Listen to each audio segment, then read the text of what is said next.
I was kneeling on the hard concrete, bruised and breathless, barely holding myself upright. Andrew stepped closer, sneering as he spat. "She's with me because she wants to be, and if you don't back off, you'll just be a pathetic cuckold in our relationship." His voice dripped with contempt. "You're just a miserable accountant, Stanley. Don't think for a second I couldn't destroy you." The words stung, cutting deeper than any physical blow. I couldn't believe the man standing over me was real. The man who had been slipping into my wife's life, right under my nose, for years. My chest burned, and it wasn't just from the fists that had been pounding into me. It was the realization, the clarity that I'd ignored every sign, every hint, while he and Mallory turned our marriage into a joke. Mallory stood a few steps behind him, her arms folded, her expression as cold and indifferent as I'd ever seen. There was no remorse, no flicker of shame, just a look of someone who was done pretending. "Mallory," I managed to gasp, my voice barely above a whisper. "Is this really what you wanted?" She didn't answer right away, just looked at me with a mixture of pity and annoyance. Finally, she shrugged. "Yes, Stan. I'm tired of the lies. I'm tired of pretending that I want this, you." Her words were calm, too calm, as if she were explaining a simple household chore. I'd spent over 20 years with this woman, built a life, raised our daughters, sacrificed countless hours at work to give us a comfortable life. And here she was, casting it all aside with a few cold sentences, as though I was nothing more than a passing phase. I tried to stand, pushing myself up from the unforgiving concrete, but the throbbing pain in my ribs made me stumble back down. Andrew and his goons chuckled, a sound that only deepened my humiliation. I couldn't bring myself to look Mallory in the eye again, but I could feel her gaze, cold, detached, like she'd already moved on, long before I even knew something was wrong. "You don't get it, do you, Stan?" Andrew's voice was a mixture of amusement and condescension. "You were just the safe bet, the provider. You worked yourself to the bone for her, paid the bills, kept the roof over her head, and all the while," he smirked, letting the sentence hang, as if the truth of it was obvious. I swallowed hard, trying to keep my voice steady. "Mallory, after everything I've done for us, everything we built together, you're throwing it all away for him?" I couldn't keep the disgust out of my voice. She sighed, sounding almost bored. "It's not about throwing things away, Stan. You've been so wrapped up in your work, in this fantasy of a life we're supposed to have, that you didn't even see what was right in front of you." I opened my mouth to protest, to tell her she was wrong, that I'd been working hard for us, for our family. But even as I thought it, the doubt started to creep in. How many late nights had I spent at the office? How many weekends had I missed, telling myself I was doing it for her, for our kids? She was right about one thing. I hadn't seen this coming at all. Andrew looked down at me, that smug expression still plastered on his face. "Face it, Stan. You were just a stepping stone, someone to lean on while Mallory figured out what she really wanted. And it turns out, that's me." His arrogance was infuriating, but there was a truth in it that I couldn't ignore. I had been so focused on providing that I'd failed to pay attention to what was happening at home. But still, that didn't justify this. The deception, the betrayal, the lies that had been woven into the fabric of our lives. "Why him, Mallory?" I finally asked, forcing myself to meet her gaze. "Why him over us?" She hesitated, glancing at Andrew before she spoke, and I knew that whatever came next would be brutal. "Because he's real. With him, I don't have to pretend. I don't have to play the role of perfect wife. He understands me, Stanley, in ways you never did." It was like a punch to the gut, worse than any physical blow I'd taken. I'd thought we'd had a good life, a real life. But now, hearing her say it, I realized that it had all been an illusion. She'd been going through the motions, playing her part while secretly resenting me, or worse, pitying me. Andrew's goons moved away, clearly having enjoyed the show, and Andrew extended a hand, pretending to be generous, but his face showed nothing but contempt. "Be smart, Stan. Walk away. You don't belong in this picture anymore." I slapped his hand away, anger boiling over. "You think this is over? You think you can just waltz into my life, tear it apart, and I'll walk away? Andrew raised an eyebrow, clearly amused. That's exactly what you're going to do. Because the sooner you accept it, the easier it'll be. This isn't some fairy tale, Stan. There's no going back to the way things were. Mallory folded her arms tighter, nodding slightly, as if she agreed with every word he said. It was as if the life we'd built was meaningless to her, a discarded relic of a past she wanted to leave behind. And in that moment, I realized I was alone. She had chosen him, completely, without regret. She had rewritten our story, casting herself as the heroine in a new chapter, and I was the antagonist in a life she'd outgrown. Fine, I finally said, my voice barely a whisper, but steady. If that's how you want it, I'll give you what you want. But don't think for a second that you'll just walk away unscathed. You may think you've won, but you haven't seen the last of me. Andrew rolled his eyes, obviously unimpressed. Please, you're just a pencil pusher, a glorified accountant who's in way over his head. You wouldn't even know where to start. I forced myself to stand, ignoring the ache in my body. I'd taken enough hits for one night, and I'd learned more than enough. I was done being the fool, the blind, trusting husband who let his life fall apart under his nose. If they wanted a fight, they'd get one. I looked at Mallory one last time, searching for any trace of the woman I thought I knew. But her expression was blank, her eyes devoid of any trace of the love we'd once shared. She was gone, and in her place was a stranger who saw me as nothing more than a mistake she was finally correcting. Without another word, I turned and walked away, each step heavier than the last. My mind raced, the anger boiling inside me mixing with a deep, consuming sadness. But beneath it all, a new resolve was forming. This wasn't over. Not by a long shot. If they thought they could tear my life apart and walk away unscathed, they were dead wrong. They had played their hand, but now it was my turn. As I drove home that night, each mile felt like a step deeper into a nightmare.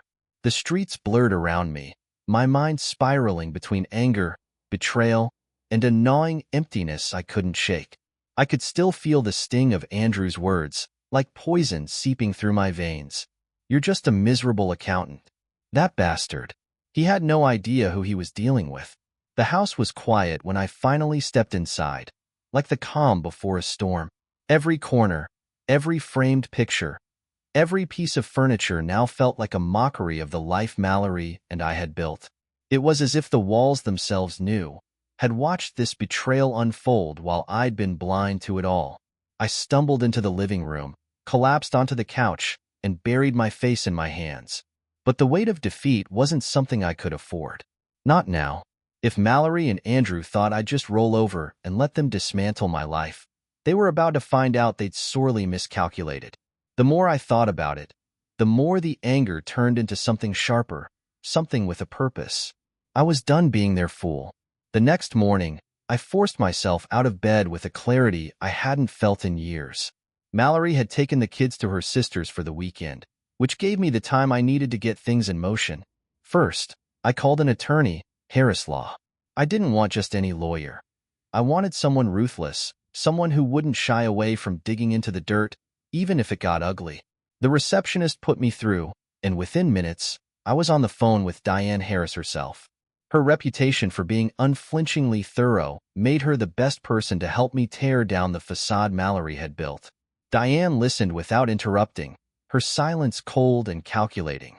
I want evidence, I told her. I want everything I can get on her and on that bastard Andrew Harper. I don't care what it takes or what it costs. She didn't hesitate. If you're ready to dig up the dirt, Mr. Crane, I'll make sure it's thorough. But understand that once we start this, there's no turning back.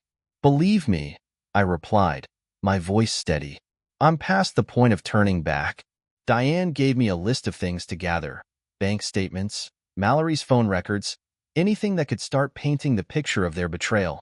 She assured me she'd take care of the rest, including hiring a private investigator to keep tabs on Andrew. It was risky, but I was willing to gamble everything. After hanging up, I felt a surge of grim satisfaction. The pieces were falling into place. I'd always been a meticulous planner, and if Andrew wanted to underestimate me, he'd soon realize just how big of a mistake that was.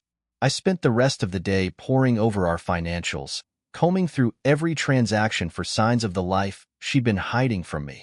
It didn't take long. I found payments for hotel rooms, expensive dinners, even gifts, items that definitely weren't meant for me.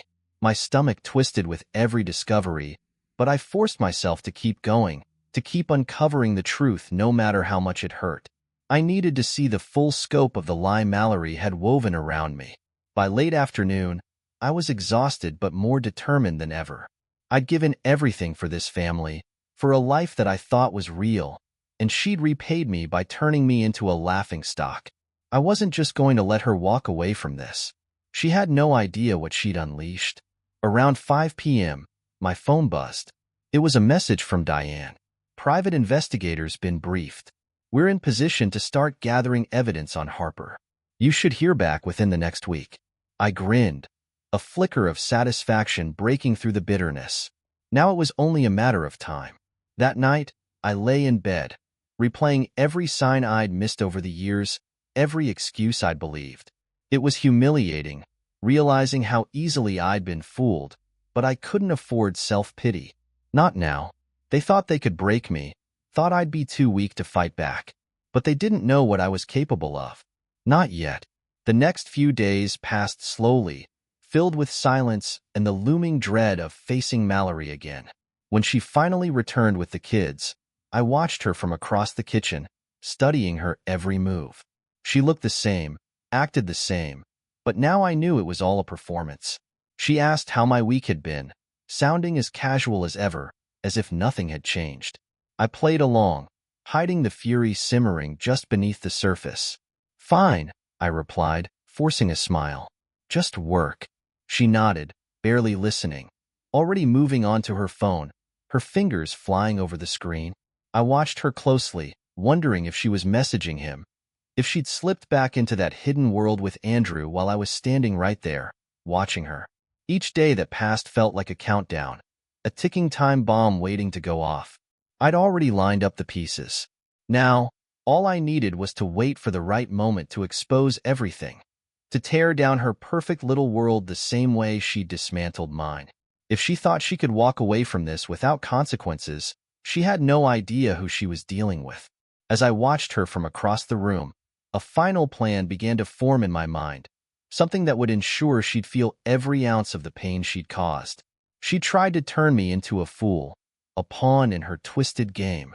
But now, she was going to learn that this wasn't a game she could win. She'd made her choice. Now, I was going to make mine. Days blurred into each other, each one filled with meticulous planning, cold fury, and the dull ache of betrayal. Mallory continued on as if everything was perfectly normal, blissfully unaware that her world was about to collapse. She smiled, made small talk, acted like the loving wife, an act she'd perfected over years of deceit. But now, I knew better. Each glance she threw my way, each hollow goodnight, Stan, felt like a slap. I had to remind myself, again and again, to stay calm, to let her think she'd won. Patience had never been my strength, but now it was my weapon. The calm before the storm. The private investigators' updates trickled in over the next week. Photos, video footage, text message transcripts, all neatly compiled evidence, painting a vivid picture of their affair. Andrew and Mallory weren't just sneaking around. They were laughing at me, taking pleasure in their deception, as though betraying me added to their thrill. It was nauseating to read through, but I forced myself to absorb every sordid detail. The more I read, the more the hurt morphed into a relentless resolve. Diane was impressed with the evidence, her tone professional but sharp. "We've got more than enough to take them both down, Mr. Crane. You're in a strong position, especially with the financials we've uncovered." "Good," I replied, my voice hard. "Let's make sure they both feel it." But it wasn't enough to simply gather evidence. I wanted a confrontation, a reckoning. I needed Mallory to look me in the eye, to feel the depth of the betrayal she'd inflicted. And I wanted Andrew there too, to see the smug look wiped off his face, to watch as the empire they'd built on lies crumbled around them. I decided to set the stage. The next Thursday, I arranged a business dinner, for Mallory and me, at her favorite upscale restaurant downtown. I chose a private room, cozy and intimate, the kind where we'd celebrated anniversaries and birthdays in the past. A twisted part of me wanted to see if she'd have the nerve to lie to my face one last time, to pretend that our marriage still meant something to her. When the night came, I dressed carefully, choosing the same suit I'd worn on our anniversary a year before, back when I'd still believed we were happy. I arrived early, making sure everything was ready. I'd coordinated with Diane to ensure that Andrew would be there as well. He thought he was meeting Mallory for one of their secret dates, but tonight would be anything but secret. When Mallory arrived, she looked surprised to see me there first, her eyes briefly widening before she slipped back into her usual, composed mask. "You're early," she said, slipping into the seat across from me. "Wanted to make sure everything was perfect," I replied smoothly. I could see the suspicion flash in her eyes, but she quickly covered it, offering a forced smile. The waiter brought wine, and we made idle conversation, the kind of surface-level chatter that I'd once thought was comfortable, normal. Now, it was excruciating, knowing that each word from her mouth was likely a lie. She talked about her week, the kids, her friends. I nodded, watching her closely, noticing every small flicker in her expression, every moment her gaze shifted. Finally, I set my glass down, the clink of it echoing through the room. "Mallory," I said, my voice low, "there's something I need to ask you." She looked at me, curiosity flickering in her eyes. "Of course, Stan. What's on your mind?" I paused, savoring the moment. "Are you happy?" I asked, letting the words hang in the air. She blinked, taken aback. "What do you mean?" Yes, I'm happy." "With us," I clarified, my gaze steady, pinning her down. "Are you happy with me?" For the briefest second, her mask slipped. Her mouth opened, then closed, and she looked away, as though gathering her thoughts. "Stan, we've had our rough patches, but of course, I'm happy. Why wouldn't I be?" The lie was so blatant, so obvious, that it almost made me laugh. But instead, I just nodded, keeping my expression neutral. "Good," I said softly. "I'm glad to hear that." She smiled, visibly relaxing, thinking she'd dodged whatever trap she thought I'd laid. But then the door opened and Andrew walked in, his confident smirk vanishing the moment he saw me sitting across from Mallory. "Andrew," I said, giving him a nod. "I'm glad you could join us." He froze, his face paling as he glanced between Mallory and me. "Stanley," he said slowly, his voice faltering. "I didn't realize you'd be here." Mallory's face was a mask of shock, her eyes wide as she turned to me, finally realizing that her perfect cover was gone. "Stan, what is this?" "This?" I asked, leaning back in my chair with a calm I didn't feel. "This is what happens when the truth finally comes to light." Andrew took a step back, glancing at the door as though he were considering bolting, but I continued, my gaze fixed on Mallory. "You think I'm some fool, don't you, Mallory? Just a simple accountant who'd never catch on, who'd just keep signing the checks, playing the husband while you played your little games." "Stan, she stammered, clearly scrambling for an excuse, some explanation that would undo the mess she'd created. "Don't bother," I said, cutting her off. "I know everything, Mallory. Every lie, every girl's night, every little rendezvous with Andrew." I gestured toward him, watching as he tried to shrink back, his arrogance replaced by panic. Mallory opened her mouth, her face a mix of horror and anger, but I held up a hand. "Save it. You had 20 years to be honest with me, 20 years to build something real. Instead, you chose this." I glanced at Andrew, then back at her. "You chose him." Andrew found his voice, his tone desperate. "Stanley, listen, it's not what you think." "Don't insult me," I snapped, the anger boiling over. "It's exactly what I think. You're a liar and a thief. You both are. And you're going to regret ever thinking you could pull this off." Mallory's eyes filled with tears, her voice breaking as she said, "Stan, please, let's talk about this. I made a mistake, but we can work this out." I shook my head, my voice cold. "We're far past that. You wanted to rewrite our story, Mallory? You wanted to play me for a fool? Fine. But from this moment on, you'll play by my rules." I glanced at both of them, watching their faces twist with the realization of what was coming. They'd both thought they could toy with me, make me the punchline of their twisted game. But now, they would learn just how wrong they'd been. The look on their faces was priceless. Raw fear masked by anger, desperation, and confusion. Mallory shifted in her seat, her composure slipping further by the second.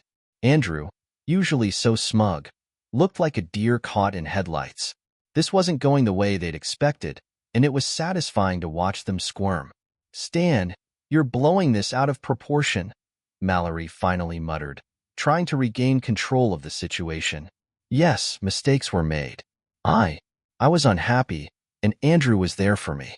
But that doesn't mean we can't fix things. We can talk this through." "Talk this through?" I repeated, unable to suppress a bitter laugh. "You think we're going to sit here and hash out 20 years of lies over a glass of wine? No, Mallory, you made your choice. You chose him." Andrew bristled, finally speaking up. "Look, Stanley, I understand you're upset, but dragging this out, trying to make a scene, this isn't going to help anyone. Maybe it's best if you just accept it. Move on." I looked at him, letting the silence grow thick between us. "Move on? That's easy for you to say, isn't it, Andrew? You've been undermining my life for years, taking my wife, and now you think I'll just walk away quietly?" His face flushed. He clearly wasn't used to being challenged, especially not by someone he considered beneath him. "Look, I get it. This is hard for you. But let's not make this uglier than it has to be. Mallory and we're together. We're going to stay together." He said it with a finality, as if daring me to argue. The arrogance was almost laughable. I took a deep breath, steadying myself, then pulled a thick manila envelope from my jacket. I tossed it onto the table, watching as their eyes flickered with unease. "What's this?" Mallory asked, her hand trembling slightly as she reached for it. "That," I said, my voice icy, "is a full dossier on your little relationship. Emails, text messages, bank transactions, even photos. Every sordid detail documented, every lie cataloged. I hired a private investigator, and they were very thorough." Mallory's face paled as she flipped through the contents, and Andrew stiffened, realizing the extent of what I had. You followed us?" Mallory stammered, her voice breaking. "You didn't leave me much choice," I replied, feeling a surge of satisfaction at the horror spreading across her face. "I couldn't keep living in the dark, wondering what was happening behind my back while you two treated me like a fool." Andrew snatched the folder from her hands, his jaw clenched as he scanned the pages. "So what?" he said, trying to sound defiant. "What do you think this will accomplish? You're only hurting yourself by dragging this out, Stanley." I leaned forward, meeting his gaze with an intensity that made him flinch. "You think this is just about hurting myself?" "No, Andrew. This is about exposing you for the fraud you are. I have everything I need to bring down your career, your reputation, even your finances. And as for Mallory, well, she can enjoy whatever's left when I'm done." Mallory looked at me, her face twisted with anger and desperation. "Stan, think about the girls. Do you really want them to see this? To go through a nasty, public divorce? Did you think about them, Mallory?" I shot back. "Did you think about how this would affect them every time you snuck off to be with him? Or did you just assume I'd never find out, that you could keep playing this little game forever?" For a moment, her expression softened, and I saw a flicker of the woman I'd fallen in love with, the mother of our children. But then, as quickly as it appeared, it was gone, replaced by that cold, distant look. Andrew, however, seemed to sense that his position was slipping. "Stanley, you don't have to do this. If you walk away now, we can keep this quiet. You'll get your fair share, and we'll move on." I shook my head, unable to contain my disdain. "Fair share? Andrew, you don't get it, do you? You don't get to dictate the terms anymore. You and Mallory made your choice, and now it's my turn." A small smile crept onto my face as I pulled out my phone and pressed a few buttons. A moment later, a recording began to play. Andrew's voice echoed through the room, repeating the words he'd sneered at me the night they cornered me in the parking lot. "You're just a miserable accountant, Stanley. Don't think for a second I couldn't ruin you." Andrew's face turned crimson, and Mallory's eyes went wide with shock. "You recorded us?" she whispered, horrified. "Oh, I did more than that," I replied. "I documented everything. And now, I have everything I need to make sure both of you face the consequences. Andrew, your precious position at the firm? Consider it gone. Mallory, the life you thought you'd crafted so carefully? It's over." Andrew lunged forward, grabbing for my phone, but I was quicker. I stepped back, holding it out of reach. I said, a hint of a smirk playing at my lips. "You don't get to silence me now. Not after everything." Mallory was breathing heavily, her hands shaking as she reached out, pleading, "Stan, please. Don't do this. Don't destroy everything we've built." "Everything we've built?" I laughed bitterly. "Mallory, you're the one who destroyed it. I'm just making sure you feel the consequences." She looked at me, eyes brimming with tears, her face twisted with fear and remorse. But I'd spent too long being deceived, too long living in a lie. The pain I felt in that moment was almost overwhelming, but it was fuel. Fuel for what had to come next. Andrew, realizing he was backed into a corner, glared at me with a venomous expression. "You think you're so clever, Stanley. But trust me, this isn't over." "Oh, I know it's not over," I said, meeting his gaze with a steely resolve. "But from now on, you're playing by my rules." With that, I picked up the envelope, tucked it back into my jacket, and turned to leave. I didn't need to stay and watch them scramble for an escape. I knew exactly what was coming, and I knew they'd have no choice but to face the wreckage they'd created. As I walked out of the restaurant and into the night, I felt a strange mix of emptiness and satisfaction. I had loved Mallory once, had built a life with her. But that life was gone now, shattered by lies and betrayal. What remained was a path forward, a chance to rebuild on my own terms, with the truth laid bare. They thought they could break me. They'd thought I'd crumble under the weight of their betrayal. But they were about to learn that I was far stronger than they'd ever imagined. The days that followed felt surreal, as if I was living in a parallel world where everything familiar had shifted just slightly out of place. My house, once filled with warmth and memories, now felt hollow, a monument to a marriage that had never truly existed. But I couldn't afford to lose myself in the heartbreak. There was work to be done, and Mallory and Andrew had no idea just how thoroughly I was prepared to dismantle their lives. The legal wheels were in motion. Diane was a force of nature, her focus relentless as she assembled the case that would not only secure my financial stability, but strip Andrew and Mallory of everything they thought they could cling to. With each passing day, I grew more resolved, more committed to seeing this through to the bitter end. The first blow came sooner than I'd expected. One morning, I was reviewing documents at the office when my phone buzzed. It was Diane, her voice steely and businesslike. "Stanley, I have news. We filed the divorce papers and served them to Mallory. And as for Andrew," she paused, allowing the gravity to settle, "we've notified his employer, including all the details of the affair and the recordings you provided." A smile crept onto my face. Andrew's firm had a reputation to maintain, and I knew that this scandal would be the kind they couldn't afford to ignore. "And?" I asked, savoring the tension. "Effective immediately, Andrew Harper is suspended pending investigation," Diane replied.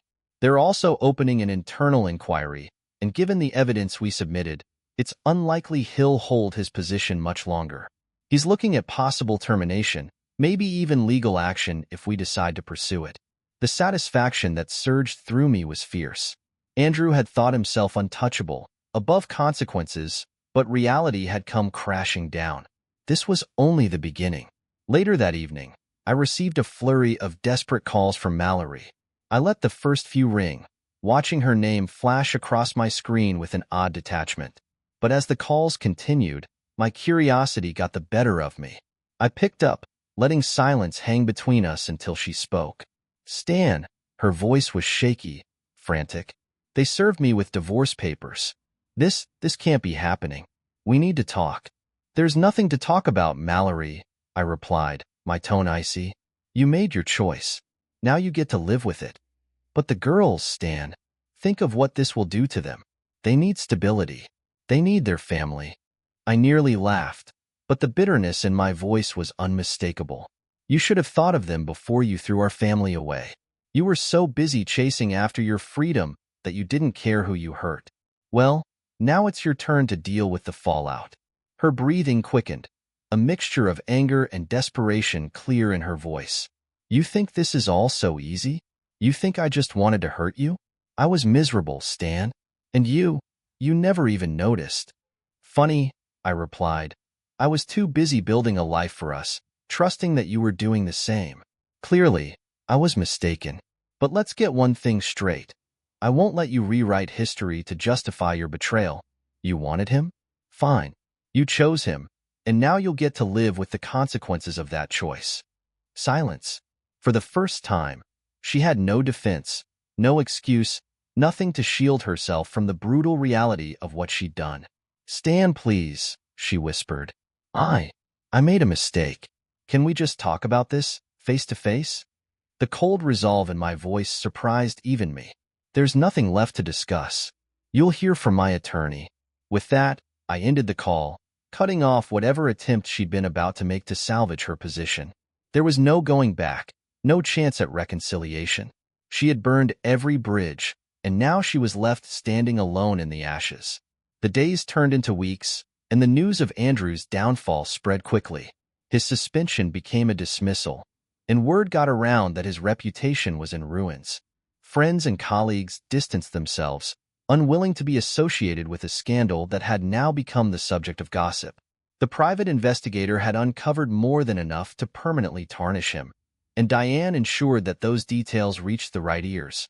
But Andrew wasn't one to take things lying down. One evening, just as I was beginning to think the dust might settle, he showed up at my house, pounding on the door. "Stanley!" he shouted, his voice muffled through the door. "Open up." I hesitated for a moment, then opened the door, watching him as he stood on my doorstep, his face twisted with anger and desperation. "What do you want, Andrew?" I asked, my tone calm, unbothered. He stepped closer, a sneer twisting his lips. "You think you're so clever, don't you? Ruining my career, humiliating me. But guess what? You're not the only one who can play dirty." I felt a flicker of irritation, but kept my expression neutral. "You played yourself, Andrew. You thought you could destroy my life and walk away unscathed. How does it feel to be on the receiving end?" "You're a fool," he spat, his eyes narrowing. "You think Mallory will stay loyal to you in court? She'll do whatever it takes to keep the girls, to take every last cent you have." The arrogance in his tone was almost laughable. "Funny, Andrew, but you're forgetting something. Mallory's loyalty to you hasn't exactly been a winning ticket, has it? She's desperate, and I have more evidence than you know. This isn't going to end well for either of you." He clenched his jaw, clearly not expecting my response, and for a moment, I thought he might actually swing at me. But he held back, his fists clenching and unclenching at his sides. "Fine," he said, voice dripping with resentment. "But don't think this is over. Mallory and I are going to come out of this with something. You don't get to control everything." I shook my head, more disappointed than anything. "Andrew, you've already lost. Go home. Try to salvage what little you have left." With one last glare, he turned and stormed off, leaving me standing on the doorstep, feeling the satisfaction of a man who just won a battle that had been years in the making. The truth was, Andrew's threats didn't scare me. I'd spent too long living in his shadow, believing the lies Mallory had woven around us. Now, the power was mine, and I wasn't about to relinquish it. I had my daughters to think of, my future to rebuild, and neither Mallory nor Andrew would have a say in what came next. As I closed the door, I knew one thing with absolute certainty. The life I'd once known was gone, replaced by something harder, sharper, and infinitely more resilient. They had underestimated me, but now they'd see what I was capable of. Andrew's visit only fueled my resolve. His threats, empty as they were, proved he was desperate, scrambling for any last shred of control. And Mallory, who'd spent years calculating and deceiving, was finally backed into a corner. Diane had worked relentlessly, ensuring that every piece of evidence was lined up like dominoes, ready to collapse and bring their plans down with it. The divorce proceedings were fast approaching, and I was ready to deliver the final blow. The morning of the court date arrived. I dressed carefully, choosing a suit that exuded confidence and composure. I wanted them to see that they hadn't broken me. As I entered the courthouse, I spotted Mallory and Andrew in the lobby, huddled together in tense conversation. They turned when they saw me, and the expression on Mallory's face was one of barely disguised panic. Diane greeted me with a curt nod, her sharp eyes assessing every detail as she handed me the final files we'd compiled. "Today's the day," she said, her voice steady. "We have everything we need to make sure they don't walk away from this unscathed." The court proceedings began in a quiet, sterile room filled with anticipation.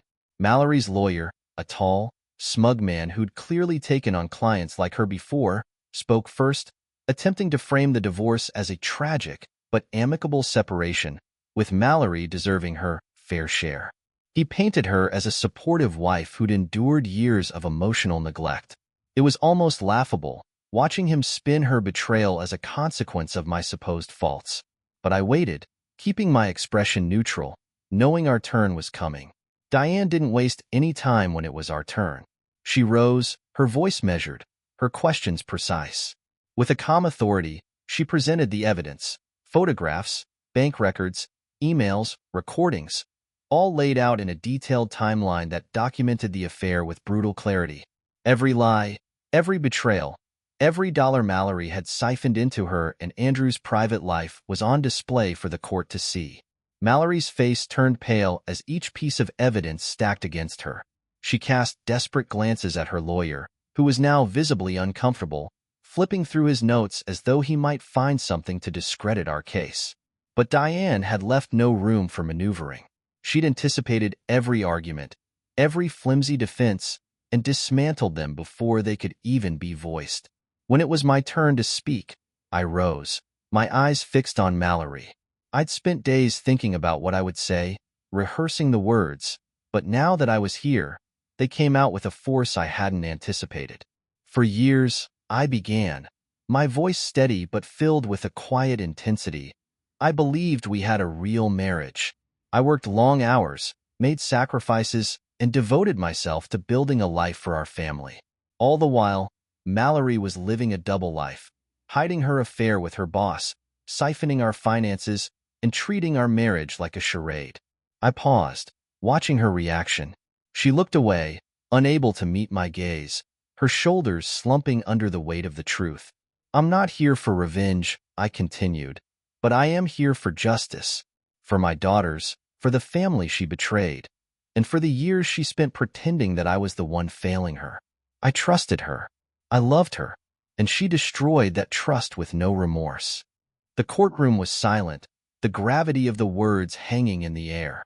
Mallory's lawyer tried to speak, but Diane quickly objected, pointing out that there was no valid defense against the evidence we'd presented. He had no choice but to concede. The judge, an older woman with a stern expression, looked over the evidence with a mix of disappointment and disgust. Her ruling was swift and merciless. Mallory would be entitled to nothing more than a minimal settlement. Her attempt to claim custody of our daughters fell flat.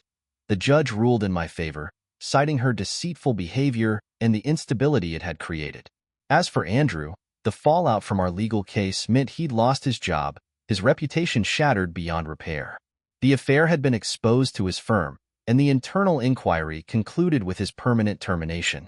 He'd gone from a respected executive to a pariah, someone who'd tarnished his career with scandal.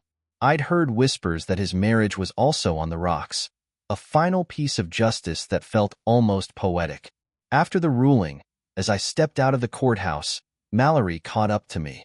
Her face was red, eyes glassy with desperation and frustration. "Stan, please," she said, her voice cracking. "We can still work something out. I made a mistake, but don't take everything away from me. Think about the girls. They need their mother."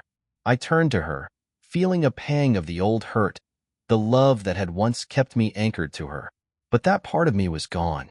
I looked her in the eye, steady and resolute. "The girls will always have a mother, Mallory," I said. but they need someone who values family, who respects trust. You taught them the opposite. This is the life you chose, and now you have to live with it. Her face twisted in anger, the desperation giving way to a flash of rage. You think you're so righteous, don't you, Stan? You're no saint. You worked day and night, ignoring me, putting everything else first. I was miserable. Then you should have told me, I replied, my voice firm. Instead, you lied and betrayed us all. And now, you'll live with that. Without waiting for a response, I turned and walked away. For the first time, I felt a sense of closure, a sense that the weight I'd been carrying had finally been lifted. She was part of my past, and now she would stay there. My future was mine to rebuild, and I was ready to start over. In the days that followed, I focused on my daughters, on creating a stable life for them and for myself. I reconnected with old friends, mended relationships I'd neglected during the years I devoted to a marriage that had been a lie. Gradually, I began to rediscover myself, the person I'd been before Mallory and Andrew's betrayal had fractured my world. One afternoon, as I watched my daughters playing in the backyard, laughter filling the air, I felt something I hadn't felt in a long time: peace. The chaos, the anger, the heartache, it was all behind me. I'd survived, and I was stronger for it. And as I looked toward the future, I knew that I was free. The weeks that followed the final court hearing brought a peace I hadn't known in years. For the first time in what felt like a lifetime, I was free from the endless second-guessing, the late nights wondering where Mallory was or who she was with. The weight of her betrayal had lifted, and I was finally able to focus on rebuilding my life for myself and my daughters. Mallory tried to reach out a few more times, sending long-winded messages, attempting to explain herself or to make a case for partial custody. But I had nothing left to say to her. The legal battles were over, the court had made its decisions, and her attempts to rewrite the story no longer held any power over me. I kept my responses short, polite but distant, ensuring there was no doubt that our chapter was closed. One evening, as I was settling into my new reality, my phone buzzed with a message from an old friend, Mike. He was a guy I'd known from college, someone who'd always told me to keep an eye open in life and never get too comfortable. We hadn't spoken in years, but he'd heard about my divorce through mutual friends and had decided to reach out. Hey Stan, heard you went through a rough patch. Want to grab a drink sometime? For a moment, I considered ignoring it. I hadn't felt like socializing in ages, but something in me had shifted. I was done isolating myself. I wanted to reconnect, to remember the parts of me that hadn't been defined by Mallory or our marriage. Sure, I replied. Name the place. The bar was buzzing when I arrived, filled with laughter, conversation, and the low hum of background music. Mike spotted me almost immediately, waving me over with a grin that hadn't changed in all these years. He ordered us a couple of drinks, and we caught up, laughing and reminiscing about old times, talking about careers, family, life's ups and downs. At one point, he gave me a serious look. So, I heard what happened with Mallory. That's rough, man. How are you holding up? I shrugged, feeling the truth settle comfortably on my shoulders. It's been a journey, that's for sure. I lost a lot, but I think I gained something more important in the process. Perspective, maybe. Resilience. He nodded, taking a sip of his drink. You know, people always say that tough times bring out the truth about who we are. Seems like you found yourself on the other side. We clinked glasses, and I realized he was right. The anger and bitterness I'd carried for so long had started to fade, replaced by a quiet strength. I'd faced the betrayal, confronted the people who tried to dismantle my life, and come out stronger. I was proud of that. Over the next few months, I focused on work, on my daughters, and on the small, daily joys I'd long forgotten about, like Saturday morning breakfasts with the girls, spontaneous hikes, and dinners that weren't rushed between obligations. My life was simpler, but it was real, grounded in the things that truly mattered. One evening, while cleaning out the attic, I stumbled across an old box of photo albums, relics from a time when Mallory and I had seemed like the perfect couple. I flipped through the pages, each photograph capturing a moment that now felt like a lifetime ago. The images didn't hurt as much as I'd expected. Instead, They felt like pieces of a life I'd moved beyond, a reminder of lessons learned and strength earned. As I reached the end of one album, I found a photo of myself, smiling broadly, holding my daughters when they were just toddlers. That photo brought a genuine smile to my face. It reminded me that even amidst all the lies and deception, there had been love, real love, and that I still had the best parts of that love in my life, my daughters. The next day, I took my daughters out to a local park. We spent the afternoon laughing, playing catch, and even sharing a messy ice cream cone that left us all sticky and smiling. Watching them, I felt a sense of peace, an assurance that life was moving forward, brighter and stronger than ever. As the sun began to set, casting a warm glow over the park, I sat on a bench and watched them play. They were my world, my anchor, and I realized that everything I'd been through had led me to this point, to this quiet moment of contentment. Mallory and Andrew had faded into the background, reduced to mere shadows of a painful past. They had tried to break me, but in the end, they had only shown me the strength I had inside. I didn't need to seek revenge or cling to bitterness. I had gained something far more valuable: freedom, clarity, and the knowledge that my life was my own to build anew. For the first time, I felt ready to look toward the future with hope, to embrace the possibilities ahead of me. And as I sat there, watching my daughter's laughter fill the air, I knew I'd come full circle. The man I was before all of this, and the man I had become through it, were finally one and the same. This was the start of my new life, a life I would shape with integrity, love, and an unbreakable sense of self.